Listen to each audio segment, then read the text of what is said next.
ये सरकार के लिए बड़े क्रूशियल मिनिस्टर है, तो सरकार हर तरह से कोशिश कर रही है कि इस्तीफा ना देना पड़े। वो ओबीसी का बड़ा चेहरा है, ओडिशा में इतने साल की स्ट्रगल के बाद मुख्यमंत्री इस पार्टी का बना, उसकी बड़ी भूमिका उनके पास रही। वो सब बातें एक तरफ है।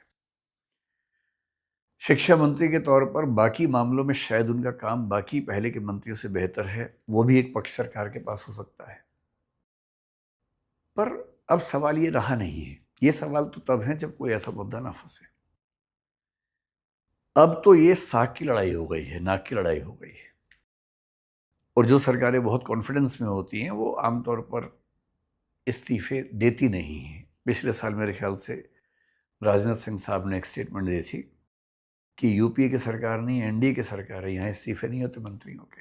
ये स्टेटमेंट दी थी उन्होंने।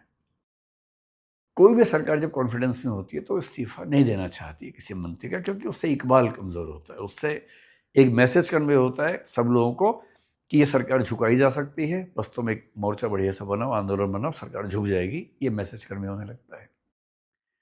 तो सरकार तो पूरी कोशिश करती है, करेगी कि इस्तीफा न हो। आंदोलन करने वाले इससे नीचे मानने को ही तैयार नहीं है। तो अब ये मामला नाक की लड़ाई जैसा, साग की लड़ाई जैसा है। अब इसमें होगा क्या, कहना बड़ा मुश्किल है क्या होगा। सरकार अपने तरीके से कोशिश करेगी, आंदोलन अपने तरीके से करेगा। आंदोलन के पीछे समर्थन सारे विपक्षी दलों का हो गया है, तो अब ये तनाव ठीक ठाक रहेगा। इतना बड़ा मामला हो जाएगा, संभावना शायद सरकार को नजर नहीं आई थी, पर ये हो गया है। अब हो गया है तो क्या करना चाहिए।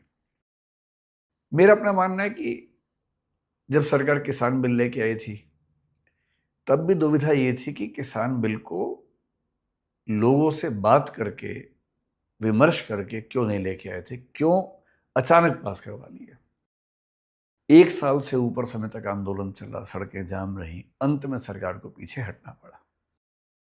तो ऐसा नहीं है कि सरकारों को पीछे हटना कोई बहुत बुरी बात है, कभी कभी ऐसा हो जाता है। सिचुएशन, आपने जो सोचा था सिचुएशन वैसी नहीं है, चीज़ें बहुत बिगड़ गई हैं, तो पीछे हटना भी कोई बहुत बुरा विकल्प तो है नहीं। भाई अंततः बच्चे तो देश के बच्चे हैं ना, वो कांग्रेस के बच्चे हैं या बीजेपी के बच्चे हैं ऐसा तो है नहीं, देश के बच्चे हैं। और अगर बच्चों को ऐसा लगने लगा है कि एक सिंबॉलिक विक्ट्री के तौर पर हमें उस व्यक्ति का इस्तीफा चाहिए जो बेशक इस प्रोसेस में रोजमर्रा इन्वॉल्व नहीं था, पर जिसकी अकाउंटेबिलिटी बनती है अंतिम रूप से उस मिनिस्ट्री को संभालने की। मतलब मेरा ख्याल है कि अगर मैं उस जगह होता या कोई और व्यक्ति शायद होता तो इस्तीफा कोई मांगे इसकी जरूरत ही नहीं थी।